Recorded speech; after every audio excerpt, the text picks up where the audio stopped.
Hello, and welcome to the War in the Pacific. Where's the 31st of March, 1942, in the Wirraway versus Encircled, played by mail campaign.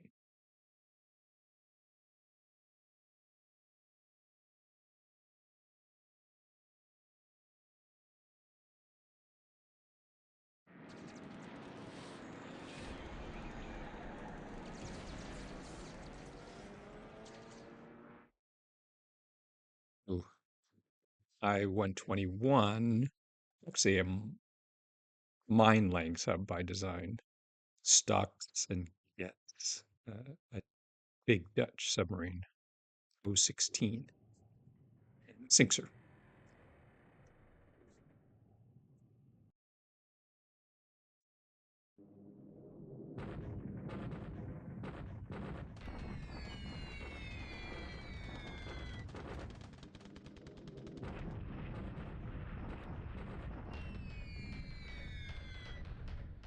Night air strike doesn't achieve much. B-17s at Port Moresby.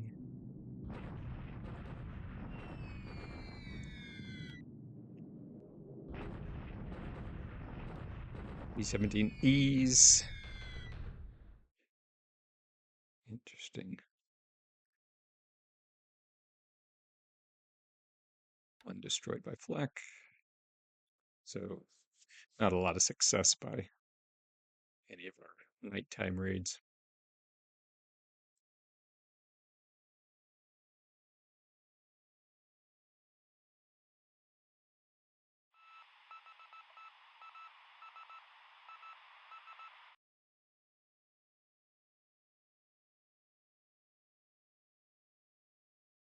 So there's a submarine operating off the home islands, between the home islands and China.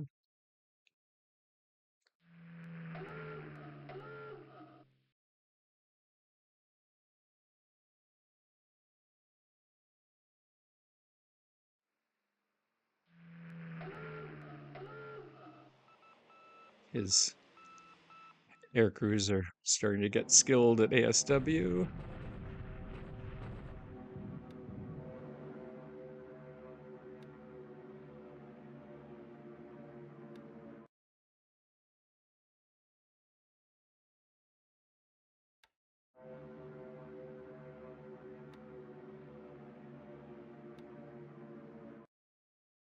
Sweeping above the 3 tank regiments. Though his heavy bombers were on night attack, so they will not be carpet bombing the tanks.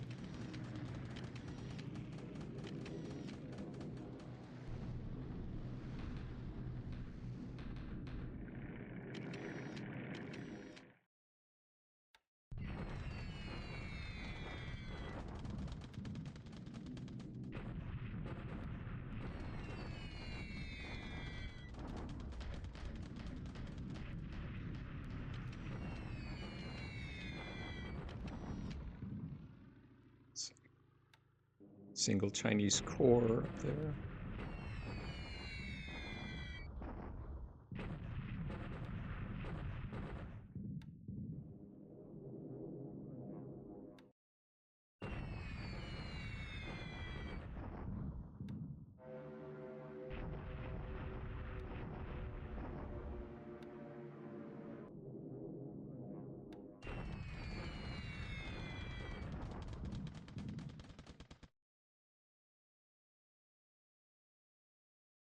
So at least 2 corps, plus the anti-tank unit, plus a cavalry corps.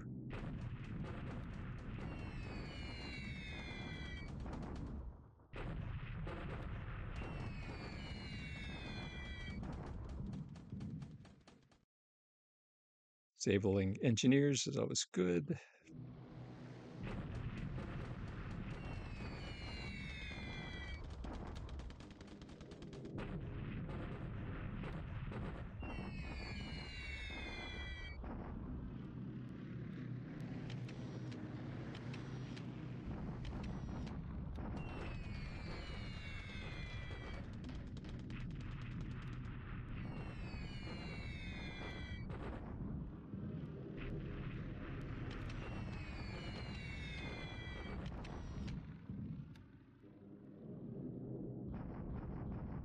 Medium bombers are going after the tank regiments.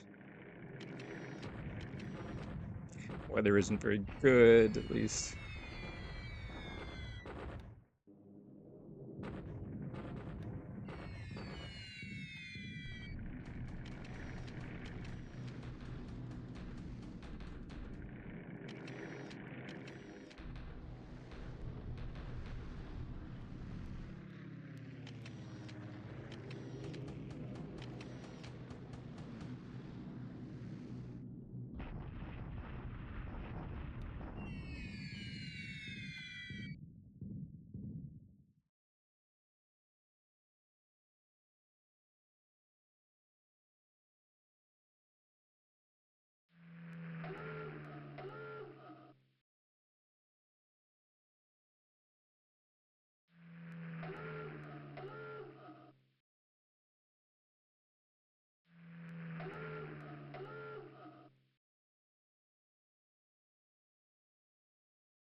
So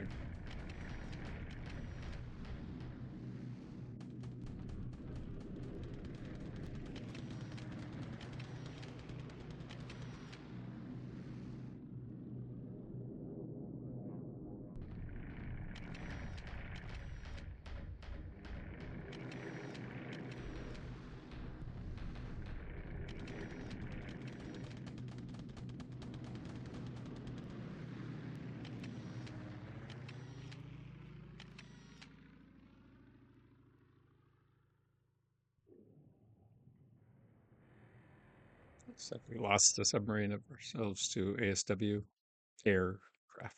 ASW strike. Ah,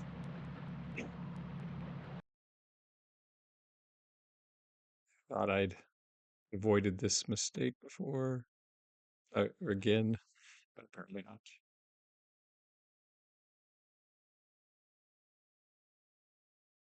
Setting that coastal hex adjacent to Singapore as your target for an amphibious task force ends up with you landing there instead of stopping just outside of port, like they actually intended.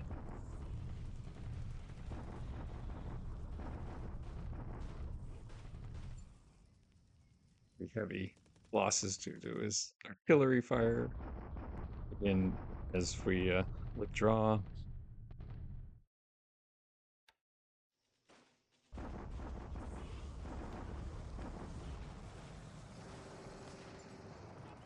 he's just trying to get rid of a couple paratrooper squads there, and weather kept our airstrikes from going in.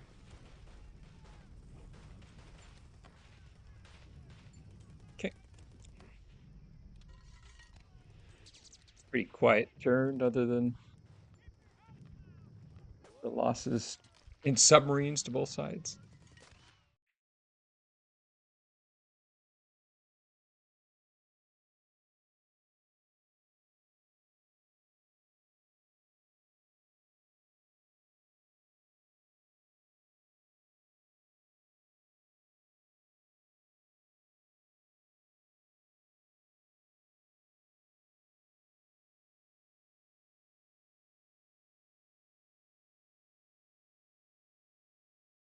Trying to get to speed through the end of the turn, but hung up from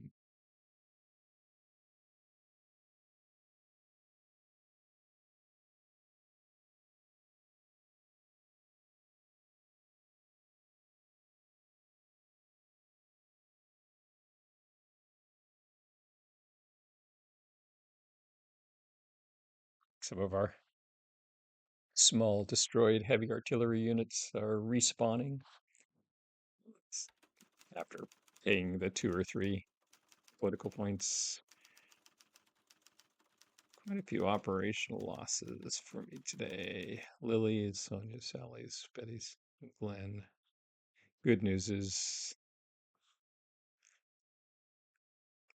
B-17 lost to night ops. Okay, let's check in first in India.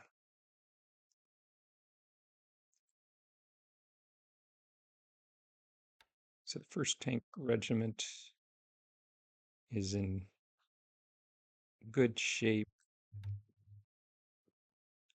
Second tank, it's most of its combat power. It's a little beat up. I know some people uh, dislike or disagree with moving units in reserve mode. It doesn't keep them from taking losses. It does, however, allow them to continue to move, particularly armor units, at nearly their full rate. Uh, from my perspective, it, game mechanic means of handling what the German army had to do in France in 1944, which is march at night.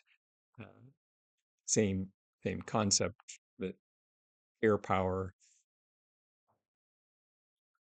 particularly Allied air power in 1942, is not going to be able to bring units to a near halt.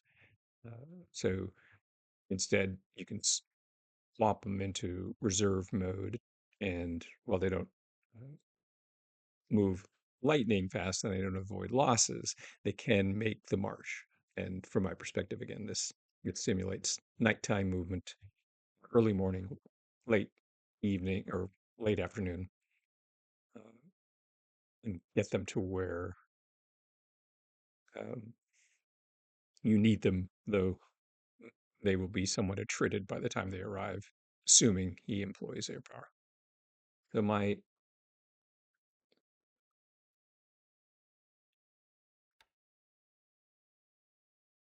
weather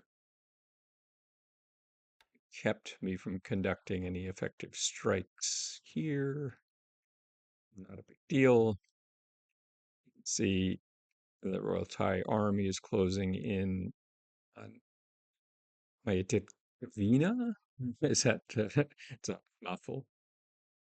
Mayatit-Vina, I think is her my closest pronunciation. While the First Royal Thai Army, supported by Japanese armor and artillery, is running down the Brits from this direction. Eventually, we're going to have to close the whole Imphal Highlands from Lido over. I'm ready to take Lido and put AA there, um, because assuming we're successful in feeding the Chinese, and some of these units are already up here, and they're going to take the months and months and months it takes to wander or try to wander into India to, uh, to get resupplied. So we want to button that down as much as possible. The good news is, by uh, taking northern China, uh, they can't they can't go the northern route, which I'm not sure how much practically faster it is. I think it's probably, if the Chinese still controlled this high-speed road, it'd be quite a bit faster to get up to Rumshi and then walk this way. But, never really tried it. Okay, so we're in position now. Start this battle just west of Quellen. Uh, these are some of his best available units. And so if we can defeat them there, that's good. Um, so for no obvious sign that he's moving here, we're in position, and let's check our supplies. Looks like we're ready to attempt the breach. Gonna be We'd be overstacked here pretty significantly. So you can see actually moving divisions out, which may be counterintuitive. Uh, but I need to get down to, you know, 40, 45,000, maybe even 50,000 troops, but no more. Otherwise, losses tend to be pretty excessive and supply consumption is excessive. You can see each one of the armor units runs about 1,300 plus 1,300 and change, except for the 12th tank, which is larger, and the 13th tank, which is currently smaller. So you can do the math and figure out you've got something in the neighborhood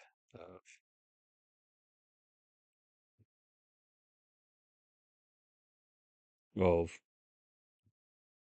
12,000 just in the armor units. Each division is typically about 13,000. It's 25, 35, 37. So want to get one of these divisions out of here and then get some artillery in. And that'll be, you can see the artillery coming across. So we'll swap out a division and we'll be probably right around our, plenty close enough for stacking limits. And then we'll support with as much air power as can be reasonably applied from Xi'an, understanding that air power in time street terrain is only marginally effective. Uh, Basically, uh, two major offenses, the Hook, the Quellen, to eventually open up Quellen to Nanang and allow us to drive on Chungking from the south, and our main thrust after capturing the oil and the industry of between Xi'an and Lanzhou now is going to drive on Chungking from the northeast. Pretty typical stuff.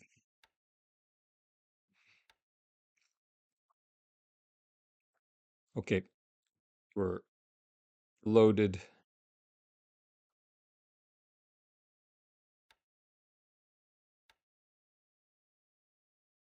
Linking up with supplies for our invasion of Dark Happen,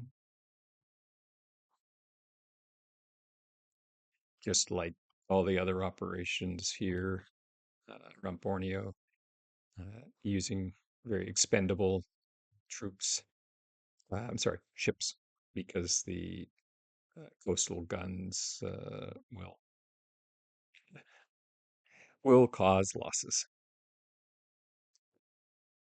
because we can't bomb the living crap or bombard the living crap out of the base with naval gunfire without risking significant damage to the oil. We talked about that issue before.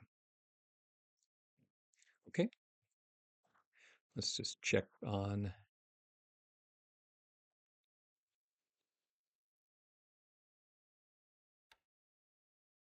So we're loading up a division. This will be the 9th Division, which will go to Singapore and then will join the elements of the 56th Division for our assault on Ceylon. So lots of moving pieces here. And then we've got a major operation ongoing in the South Pacific. Our invasion task force with covering cruiser task force, another covering cruiser task force, our heavy cover force, um, all moving into position for the run at Sabai in the coming few days. Should land about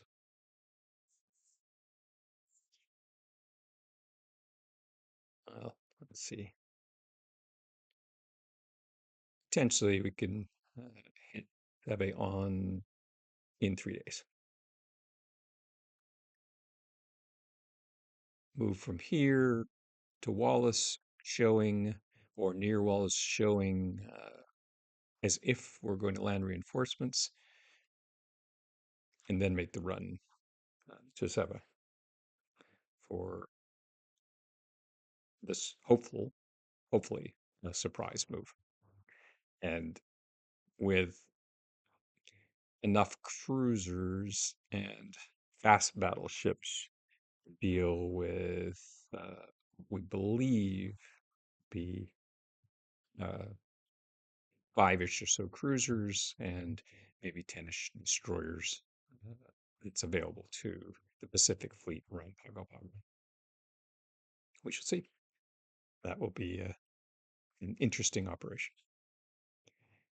The rationale for that is if we can take Savai and if we can build it up, we can then uh, continue sort of island hop towards Pago Pago, which is our long-term objective in the South Pacific.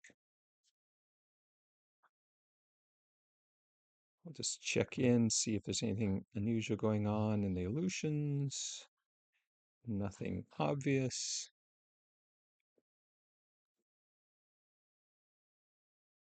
Continuing our build up in the Kuriles. Okay. Well, I look forward to our next chance to talk.